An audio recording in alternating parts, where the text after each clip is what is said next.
Saya mempunyai pertanyaan dalam ayat 23. Ia berkata, Titus adalah temanku yang bekerja bersama-sama dengan aku untuk kamu. Saudara-saudara kami yang lain itu adalah utusan jemaat-jemaat dan suatu kemuliaan bagi Kristus.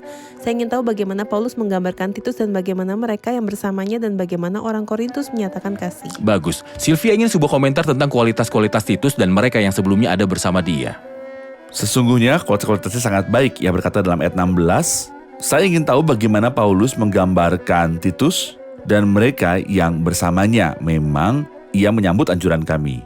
Tetapi dalam kesungguhan yang besar itu ia dengan sukarela pergi kepada kamu. Bersama dengan dia kami mengutus saudara kita yang terpuji di semua jemaat karena pekerjaan dalam pemberitaan Injil. Dan bukan itu saja, ia telah ditunjuk oleh jemaat-jemaat untuk menemani kami dalam pelayanan kasih ini.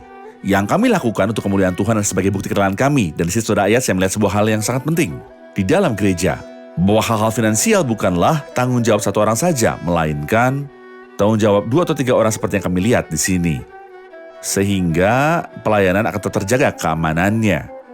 Lalu ia berkata, sebab kami hendak mendengarkan hal ini bahwa ada orang yang dapat mencela kami dalam hal pelayanan kasih yang kami lakukan dan hasilnya sebesar ini. Ia menganggapnya pelayanan kasih yang besar menyediakan hal-hal yang terhormat. Dan sesudah itu, ia berkata dalam ayat 22, bersama-sama dengan mereka kami utus orang lain lagi, yakni saudara kita yang telah beberapa kali kami uji dan ternyata selalu berusaha untuk membantu. Jadi jelas bahwa sebutan yang sama antara Titus dan 2 pria yang bersama dia adalah kesungguhan. Hal finansial dan manajerial selalu membutuhkan kerajinan. Dan ia juga berkata, dan sekarang ia makin berusaha sementara mengenai Titus adalah temanku yang bekerja bersama-sama dengan aku. Bukan hanya rajin tapi teman sekerja bagi dia. Temanku yang bekerja bersama-sama dengan aku.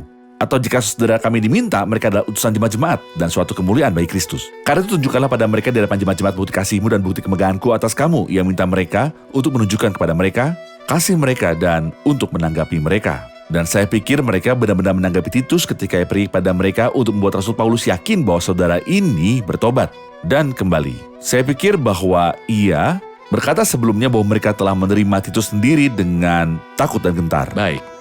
Ada banyak kualitas, ada 3 orang dan 2 diantaranya tidak dikenal. Kita lihat dalam bagian ini bahwa ketekunan jelas ada dalam hidup mereka. Mereka pergi atas kemauan sendiri tapi mereka tidak terpisah dari jemaat.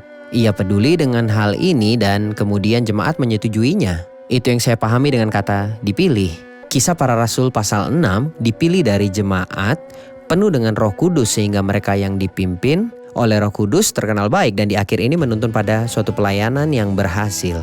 Saya ingat bahwa perjanjian baru memberitahu kita tentang jenis-jenis karunia. Ada karunia berbicara, seperti mengajar, berkhotbah, menasihati, dan ada karunia yang berkaitan dengan pelayanan. Juga di antara pos-pos gereja ada penilik jemaat, penetua, pemimpin, dan lain sebagainya. Dan ada yang disebut diaken. Penilik jemaat harus ditunjuk oleh seorang rasul, sedangkan diaken dipilih secara khusus.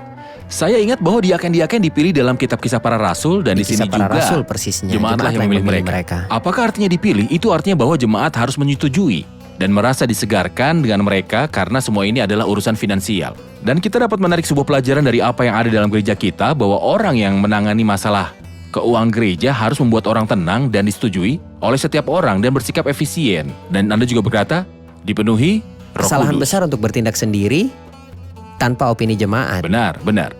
Hadirin memiliki komentar, silakan. Jika saya orang kaya yang mempunyai sebuah pekerjaan sementara ia memberi saya penghasilan yang besar, apakah saya dituntut untuk menjual segala yang saya miliki dan memberikan segala yang saya miliki berdasarkan prinsip bahwa saya tidak boleh mengumpulkan uang?